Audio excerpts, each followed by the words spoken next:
मित्रों नमस्कार। आप हैं बसंत गुरु जी के साथ। जब भी हम फेल होते हैं तो बड़े दुख में चले जाते हैं। ऐसा लगता है कि अब जीवन यहीं पर रुक गया, थम गया। मैंने जो भी किया बहुत किया, पर भूल चूक तो हो गई। और मेरे बहुत सारे मित्र फिर वो नीचे उतर आते हैं। अपने जो पायदान में पहुंच चुके हैं वो निराशा के कारण, हताशा के कारण, दुख में वो अपने आप को कष्ट कर लेता है और वो नीचे उतर आता है। वह यह नहीं सोचता कि फेल तो मैं हुआ, लेकिन इस फेल में मैंने कितने परसेंट पास हुआ। मैं अन्य लोगों के तुलना में फेल हुआ, मैं कंपटीशन के जो क्राइटेरिया था उसमें फेल हुआ, लेकिन मैं अपने जो सामर्थ्य था मैंने उसमें कितना प्रयास में पास हुआ। मित्र, जिस क्षण आप अपने फेल होने की परिभाषा को थोड़ी सी बदलें और यह देखें कि आपने फेल हुआ, ठीक स्वीकार कर लीजिए, लेकिन फेल कब, कहाँ हुए, किसके तुलना में हुए, किस तरह से हुए, आप इसका भी तो विश्लेषण करें। फेलियर चाहे आप व्यापार में हो, चाहे कंपटीशन में हो, चाहे पढ़ाई में हो, चाहे जीवन में हो, चाहे कृषि कार्य में हो, चाहे किसी छोटा व्यापारी में हो, कहीं भी हो, फेल होने का ऐसा ही है कि हमने वह प्रयास नहीं किया जिसकी इसकी ज़रूरत था। यानी हम उतने कैटेगरी में, उस कंडीशन में, उस शर्तों को हमने पूर्ण नहीं कर पाया, लेकिन हमने प्रयास किया। यदि आपका प्रयास पहले से बेहतर है, आपने कितने प्रयास किए और कितने अंकों तक अपने आप को ले आए। मेरे एक मित्र ने बड़ा हताशा होकर के कहा कि मैं यूपीएससी परीक्षा में बैठा था और मैं कट ऑफ से बाहर हो गया, मैं फेल हो गया। बड़ा निराश थे, बड़े दुखित थे, और उन्होंने फेल होने का 2-4 कारण भी बताए कि घर में ऐसे ऐसे परिस्थिति आ गया, ऐसे ऐसे हो गया तो मैं फेल हो गया। तो मैंने उनसे बातचीत करके कहा कि देखो, ज्ञान हमारा किसी भी परिस्थिति में फेल नहीं होता। फेल होता है हमारी अज्ञानता। यदि हमने एक बार तैयारी कर ली है तो फिर हमारे सामने जो भी परिस्थिति आए, हमारा ब्रेन इस विशाल अंतरिक्ष के ब्रेन से जुड़ा हुआ होता है, इस सर्वव्यापी मस्तिष्क से जुड़ा होता है, और हम उससे अपनी काम की चीज़ें दावा करते हैं और वो प्रकट हो जाता है। आपको दावा करने का या तो तरीका पता नहीं था, या तो ठीक ढंग से आपने दावा नहीं किया, या तो आप दावा करते समय अपनी मांगे उस तरह से नहीं मांगे। आप देखते हैं ना कि जब आप छोटे थे तब आप अपने मम्मी पापा से दावा करते थे, मुझको 10 रुपये चाहिए, मैं ये अपनी खिलौने लूँगा, मुझको ये टॉफ़ियाँ चाहिए। तो घर के लोग आपको वह 10 रुपये दे देते थे, क्योंकि आप 10 रुपये का दावा करते थे। फिर बाद में आपने 100 रुपये का दावा किया, 100 रुपये मिला। फिर बाद में आपने 1000 रुपये का दावा किया, 1000 रुपये मिला। कई मरतबे तो आप लाख रुपए के दावा करते हैं, वो भी मिल जाता है। फिर जीवन में दावा करते हैं कि मैं ये क्लास में पढ़ूंगा तो मैं यहाँ पढ़ूंगा, मुझको ये चाहिए वो चाहिए। फिर मेडिकल की पढ़ाई करते हैं, कोई इंजीनियरिंग की पढ़ाई करते हैं, कोई अलग अलग पढ़ाई करते हैं, सब दावा ही तो करते हैं। उस दावा में उनको जो दावा करते हैं सही तरीके से, उचित रीति से, वो उसको मिल जाता है।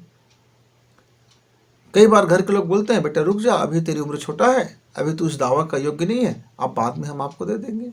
तो यदि वो दावा का योग्य नहीं है तो उसको उसकी योग्यता लाना पड़ता है।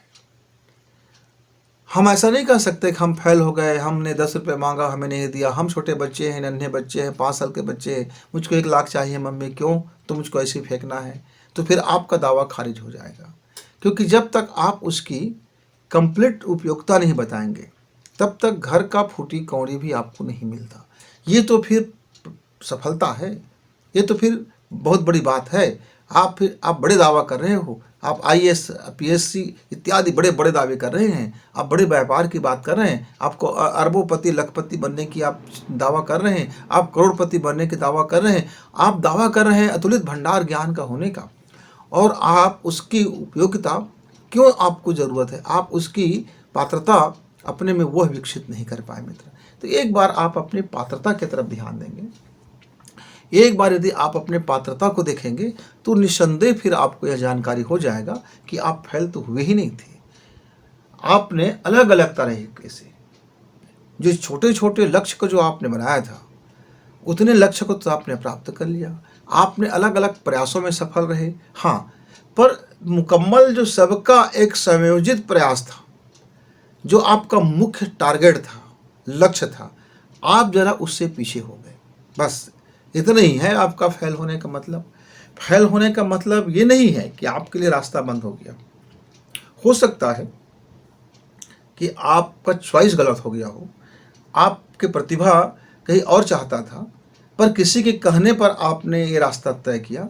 आप नहीं चाहते थे इस व्यापार व्यवसाय को करना, लेकिन रिश्तेदारों ने कहा, घर के लोगों ने कहा, मित्रों ने कहा, जोशी ने कहा, गुरुजी ने कहा, उसने कहा, तो आपने वो मार्ग चुन लिया और आप अपना प्रयास करने लगे, क्योंकि हो सकता है उस पर फिर आपका दावा सही परफेक्ट ना बैठता हो। तो मित्र, जो चॉइस का जो आपका राइट मिला हुआ है, जो आपके पास कल्पना का जो ईश्वर ने राइट दिया हुआ है, जो सपना का जो आपको राइट मिला हुआ है, जो आप ड्रीम देखते हैं, ख्वाब देखते हैं, उसको पाने के लिए लग जाते हैं, तो ये जो छोटा छोटा जो प्रगति करते हैं, एक छोटे छोटे ड्रीम जब आपका पूरा होता है, तब वो बड़ा ड्रीम ऑटोमेटिक पूरा हो जाता है। तो ज़रा अपने फेलियर लाइफ को देखिए तो सही कि आपने इसमें कहाँ चुके, कहाँ सीखे और कहाँ सीखने से बच गए, कहाँ आपने किस तरह से कितने पैमाने पर अपने को सटीक पाया और कहाँ आप लूज़ हो गए, कहाँ आपकी मनोवृत्ति उस पर हावी हो गया, कहाँ आपकी परिस्थिति हावी हो गया, कहाँ आपका मनोरोग हावी हो गया, कहाँ आपकी हैबिट्स हावी हो गए, कहाँ आपकी आदतों ने आपको नीचे गिरा दिया। दौड़ तो हम बहुत अच्छे रहे थे, हम दौड़ तो बहुत अच्छे रहे थे, पर अचानक मेरे एक पैर में लचक आ गया, मोच आ गया, अब मैंने दौड़ से बाहर हो गया। तो मैं दौड़ रहा था, मेरी योग्यता में कोई कमी नहीं था, मैं पूरी दौड़ रहा था, यहाँ तक तो सही था, पर पैर में मोच आ गया। मोच आया क्यों? क्योंकि मेरी ध्यान भटक गया। जिस क्षण मेरा ध्यान भटका, मेरा बैलेंस गड़बड़ा गया और मेरी बैलेंस खत्म हो गई और मेरे पैर में मोच आ गया और फिर मैं उस रेस से बाहर हो गया। बस इतना ही है मित्र फेल होने का कारण, कि आप में सारी योग्यता थी, बस कहीं छोटी चूक हो गया, उस चूक के कारण आप फेलियर कहला गए।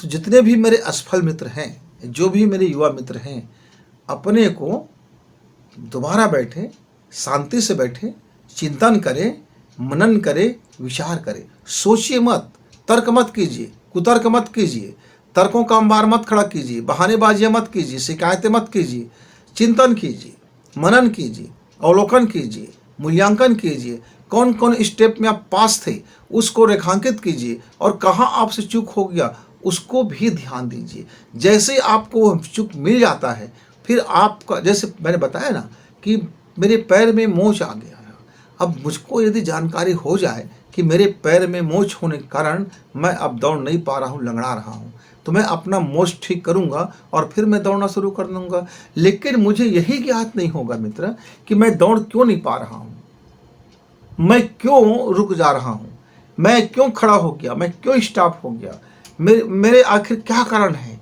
तो जब तक मुझको मेरा वो कारण नहीं मिलेगा, मैं फिर दौड़ में दोबारा कैसे शामिल हो पाऊंगा, फिर मैं दोबारा जब भी दौड़ में शामिल होऊंगा तो वही समस्या आएगा। इसलिए आप जहाँ से फेल हुए, जिस कंडीशन में आप अपने फेलियर हो गए, उसको जरा सही ठीक से मूल्यांकन कीजिए।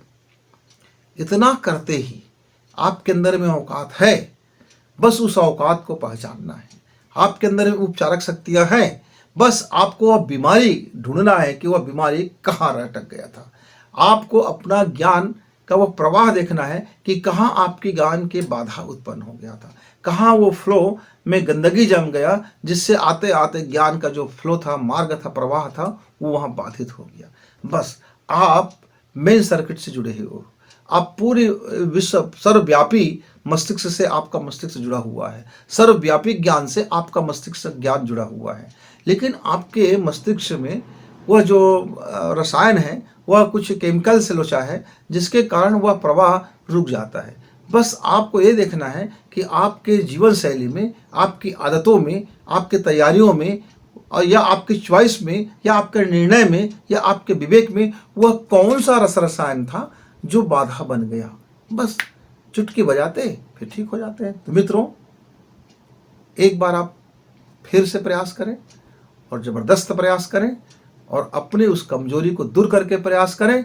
निसंदेह आप पहले से ज़्यादा बेटर आप सफलता को प्राप्त करोगे, क्योंकि सफलता आपका मूल अधिकार है। स्वप्न देखना आपका मूल अधिकार है। स्वप्न को पाना आपका विशेष अधिकार है। तो जो छोटे छोटे जो विकास को नहीं छोड़ते, अपने प्रगति को नहीं छोड़ते, अपने डेवलपमेंट को नहीं छोड़ते, उसके लाइफ में सफलता तो मिलेगी ही मिलेगी ही, मिलना तो तय है मित्र। इसलिए न तो उम्र की बाधा सोचो, न जात की बाधा सोचो, न ड्रेस की बाधा सोचो, न अमीरी गरीबी का बाधा तो है सिर्फ हमारे थॉट में, हमारी सोच में, हमारे देखने के तरीका में, हमारे प्रयास करने के तरीका में, हमारे सोचने के तरीका में, हम अपने पहचान करने के तरीका में। हम खुद की वैल्यू नहीं कर पाते, उसमें ही जा कर के हमारी गाड़ी अटक जाती है। तो आइए अपनी बाधा को दूर करें और फिर एक बार प्रयास करें और शानदार प्रयास करें। तब तक गुरु जी को इजाजत। नमस्कार, थैंक यू।